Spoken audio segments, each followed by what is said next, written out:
Hello বন্ধুরা, মোহনার দিকের আরও একটি নতুন ব্লগে তোমাদেরকে অনেক অনেক স্বাগত। আর আজ আমি তোমাদের সাথে শেয়ার করছি সম্পূর্ণ নিরামিষ একটি রান্না। সেটা হচ্ছে পনির দিয়ে ডাল। হ্যাঁ, আর পনির দিয়ে আজকে আমি সোনা মুগের ডালটা রান্না করছি। দেখো, মুসুরির ডাল দিয়েও কিন্তু এই রান্নাটা হবে, তবে যেহেতু আজকে নিরামিষ বানাচ্ছি সেই জন্য আজকে সোনামুগ দিয়েই বানাচ্ছি। হ্যাঁ, আর সোনামুগের একটা খুব সুন্দর টেস্ট থাকে, সেটার জন্য কিন্তু এই রান্নাটা এই ডালটা একটা অসাধারণ টেস্ট আসবে। তাছাড়া এমনি মুসুরির ডাল দিয়েও কিন্তু এটা বানানো যায়। কেমন? তো দেখো, পনির তো আমরা অনেক রকমভাবেই বানাই, পনিরের অনেক রকম প্রিপারেশন করি আমরা। যেমন বাটার পনির করি, পনির মশলা, তারপরে কাজু বাদাম দিয়ে, তারপরে পোস্ত দিয়ে, অনেক কিছু দিয়ে পনিরটা আমরা বানাই। হ্যাঁ, আর এদিকে মিক্সড ভেজেও পনির দিই। তো এইভাবে সোনামুগের সাথে একবার পনিরটা রান্না করে দেখবে, কি অসাধারণ হয়। আর নিরামিষের দিনে তো কি বলবো, এটা দিয়েই সমস্ত ভাত খাওয়া হয়ে যাবে। তো দেখো, প্রথমে আমি ফ্রাইং প্যানে তেল গরম করে তারপরে পনিরটাকে ভেজে নিচ্ছি। আর পনির এমনিতে রান্না করার সময় আমরা একটু কম ভাজি, হ্যাঁ, যাতে পনিরটা শক্ত না হয়ে যায়। কিন্তু এখানে আমি একটু মিডিয়াম ভাজবো, খুব বেশি লালও করবো না, তবে একটুখানি ভাজবো। হ্যাঁ, আর এখানে নুন টুন আমি কিচ্ছু দিচ্ছি না। নুন আমি ওই ডালেতেই দিয়েছি, ডালটা সেদ্ধ করে রেখেছি, মুগের ডালটা, সোনা মুগের ডালটা সেদ্ধ করে রেখেছি।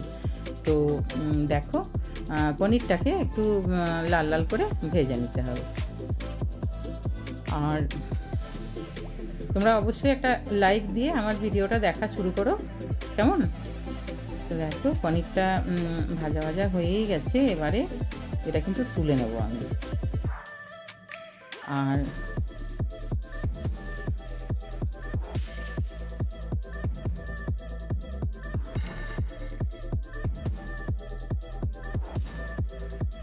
এই দেখো, পনিরটা ভাজা হয়ে গেছে। এবারে প্লেটের মধ্যে আমি এটাকে তুলে নিলাম। আর যে তেলটা আছে তার মধ্যে আমি দিয়ে দিচ্ছি এখানে হিং। আর হিংটা এখানে দিলে অসাধারণ একটা টেস্ট আছে। হিংটা ফোড়নে দিতে হবে, হিংটা বেশ একটু ভাজা ভাজা হবে। তো তখন তারপরে আমি এর মধ্যে দেবো আর একটুখানি হিং দিয়েছি। আর কি বলতো, হিংয়ের টেস্টটা এত ভালো আসবে এই ডালটার মধ্যে, পনির ডালটার মধ্যে। তো তারপরে আমি দেবো এখানে গোটা জিরে ফোড়নে। হ্যাঁ, আর গোটা জিরেরও তো একটা খুব সুন্দর গোটা জিরে ভাজার একটা খুব সুন্দর টেস্ট আছে। দিয়ে তারপরে এটাকে খুব ভালো করে একটু ভাজা ভাজা করে নেবো। আঁচটা কিন্তু একটু লোতেই রেখেছি, কারণ পুড়ে যেন না যায় এগুলো। তারপর এখানে দিয়ে দিচ্ছি টমেটোটাকে কেটে রেখেছি, ওই খুব ছোটো ছোটো করেই কাটা ছিল, সেই জন্য একটু জল জল হয়ে গেছে টমেটোটা। তো টমেটোটা দিয়ে খুব ভালো করে ভাজা ভাজা করে নেব।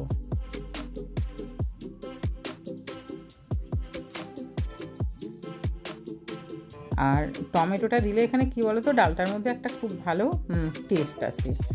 এবারে টমেটো যদি কোনো কারণে না থাকে, সেক্ষেত্রে কিন্তু টমেটো কেচাপও এখানে দেওয়া যায়। আমি এভাবেই বানাই, যদি টমেটো না থাকে তবুও কিন্তু এটা হয়ে যাবে। হ্যাঁ, তো দেখো, তারপরে এখানে আমি আর নুনটা দিচ্ছি না, কারণ ডালটা সেদ্ধ করার সময় নুন দিয়েছি। তো সেই জন্য এখানে দেখো, শুধু আমি এখন দিচ্ছি চিনি। আর চিনিটা এখানে অবশ্যই অপশনাল, যদি তোমরা মনে করো চিনি দেবে না, মিষ্টি দেবে না, তাহলে সেটা নাও দিতে পারো। তবে হ্যাঁ, এরকম মিষ্টি মিষ্টি একটু করলে কিন্তু রান্নাটা খুবই ভালো হয়। আর আমরা তো একটু সব কিছুতে একটু মিষ্টি দিয়ে রান্না করি। হ্যাঁ, এবারে কি বলো তো, এখনই চিনিটা দিয়ে দিলাম। হ্যাঁ, লাস্টেও দেওয়া যেত, তবে এখন দিয়ে দিলাম, তাহলে কি বলো তো, কালারটা একটু ভালো হবে। হ্যাঁ, দিয়ে তারপরে এর মধ্যে আমি দিয়ে দিয়েছি আদা বাটা। আদাটাকে বেশ মিহি করে বেটে নিয়েছিলাম, দিয়ে সেটাকে দিয়ে দিয়েছি। দিয়ে তারপরে আদাটা একটুখানি কষিয়ে নিয়ে তারপরে এখানে দেবো জিরে ধনে বাটা। জিরে ধনেটা গুঁড়োর থেকে জিরে ধনেটা ভিজিয়ে রেখে তারপর বেটে নিলে সেটার কিন্তু যে কোনো রান্নাতে টেস্টটা অনেক বেশি হয়। হ্যাঁ, তো দেখো, এখানে জিরে ধনেটা দিয়ে দিলাম, জিরে ধনে বাটা দিয়ে খুব ভালো করে এটাকে কষাতে হবে, যতক্ষণ না মশলার কাঁচা গন্ধটা চলে যায়, ততক্ষণ অবধি এটাকে কষাতে হবে। আর আঁচটা একটু লোতে রেখেই কিন্তু আমি কষাচ্ছি, কারণ মশলা পুড়ে গেলে তখন কিন্তু টেস্ট চেঞ্জ হয়ে যাবে। এই যে দেখো, তারপরে এখানে দিয়ে দিচ্ছি গরম মশলার গুঁড়ো। আর গরম মশলার গুঁড়ো যে আমি রান্নাতে মানে কষানোর সময়ই দিই, সেটা তোমরা আমার রান্না যারা দেখেছো তারা হয়তো দেখে থাকবে। হ্যাঁ, আমি কিন্তু সবসময় যে কোনো রান্নাতে কষানোর সময়ই দিই গরম মশলাটা, হ্যাঁ, গরম মশলার গুঁড়োটা। তো এইবারে আমি দিয়ে দিলাম দেখো একটু লঙ্কার গুঁড়ো। লঙ্কার গুঁড়োটা দিলে কি হয়, কালারটা সুন্দর হয়। আর লঙ্কা যেহেতু আমি বাটিনি, হ্যাঁ, লঙ্কা বেটে দিলেও হতো, তো লঙ্কাটা বাটা হয়নি, সেই জন্য শুকনো লঙ্কার গুঁড়োটা এখানে দিয়েছি।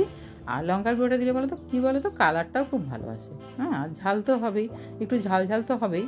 হ্যাঁ, তারপর আমি এর মধ্যে দেখো ওই ডালের যে মানে ডালটা যেটা সেদ্ধ করে রেখেছি না, ডালের যে ওপরে একটু জল আছে সেইটা দিয়ে কিন্তু মশলাটা কষিয়ে নিচ্ছি। কারণ আর কোনো এক্সট্রা জল আর দেবো না। মানে ডালটা একটু বেশ গায়ে হবে, মানে খুব বেশি পাতলা এখানে হবে না, আবার খুব বেশি ঘনও হবে না। হ্যাঁ, মানে একটু গায়ে হলে ডালটা এটা খেতে খুব ভালো লাগে। আর সেই জন্য আমি ডালের যে জলটা ওপরে সেই জলটা দিয়ে এটা কষিয়ে নিচ্ছি।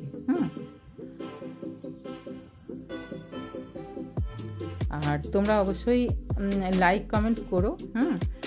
তোমাদের লাইক কমেন্টটা থাকলে পরে মানে নতুন ভিডিও বানাতে আমাদের মানে খুবই ভালোও লাগে আর উৎসাহটাও পাই। হ্যাঁ, তারপর দেখো এই যে কষানোটা হয়ে গেছে, মশলা কষানো হয়ে গেছে, এবারে ডালটা দিয়ে দিলাম। আর ডালের মধ্যে আমি গাজর কয়েকটা লম্বা করে কেটে দিয়ে দিয়েছিলাম। হ্যাঁ, ডালটা সেদ্ধ করার সময়। আর মুগের ডালটা আমি ভেজে তারপরে 2টো সিটি দিয়েছি। একটা সিটিতে কিন্তু একটু কম সেদ্ধ হয়েছিল, সেই জন্য আরেকটা সিটি দিয়েছি। তো দেখো ডালটা দিয়ে তারপরে একটুখানি ফুটিয়ে নেব। একটু ফুটতে দেবো। আর এক্সট্রা জল এখানে আর দেওয়ার দরকার নেই। এবারে যদি তোমরা আর একটু ডালটা পাতলা করতে চাও, সেক্ষেত্রে একটু জল দিতে পারো। কেমন? আর নুনটা অবশ্যই একটু চেখে দেখে নেবে, কারণ আমি যেহেতু ডালটা সেদ্ধ হওয়ার সময় নুনটা দিয়েছিলাম ঠিকঠাক, সেই জন্য আমি আর নুন এখানে দেবো না। হ্যাঁ, তারপরে দেখো ফুটে উঠেছে ডালটা। এবারে ভাজা পনিরগুলো দিয়ে দিলাম। আর ভাজা পনিরগুলো দিয়ে তারপরে কিছুক্ষণ রান্না করে নেবো। হ্যাঁ, খুব বেশিক্ষণ না, আঁচটা কিন্তু আমি মানে এখানে বাড়ানো যাবে না, আঁচটা একটু কমানোই আছে। একটুক্ষণ রান্না করে নেবো।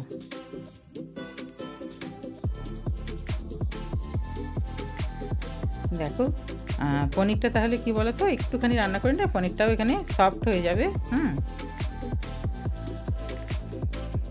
আর এই রান্নাটা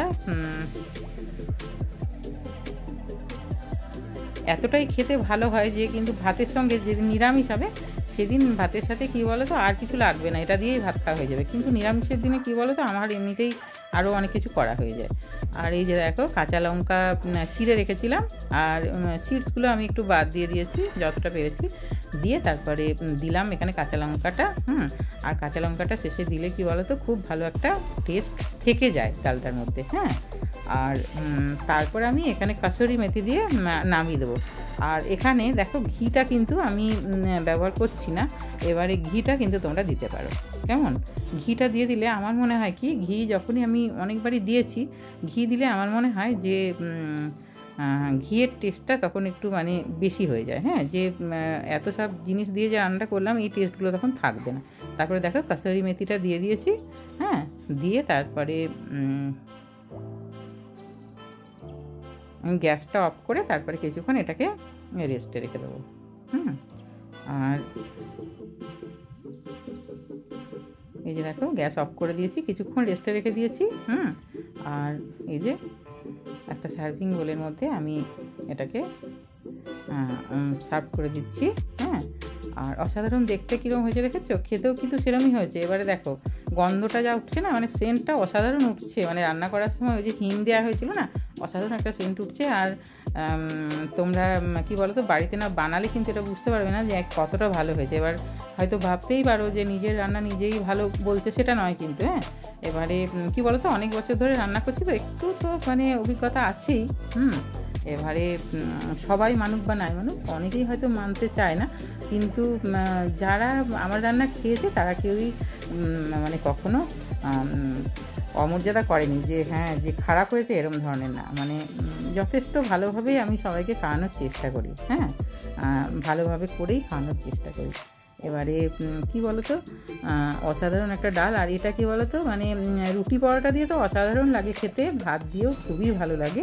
আর আজকে এই যে রান্নাটা করছি, এটা দিয়ে এত ভালো খাওয়া হয়ে যেত যে কি বলবো। কিন্তু নিরামিষের দিনে আরও 2-1টা পদ আমাদের হয়েই যায়। তো যদি ভালো লাগে তাহলে অবশ্যই একটা লাইক দিও, কমেন্ট করো। আর সবাই খুব ভালো থাকবে। দেখা হবে আরও একটি নতুন ব্লগে। বাই।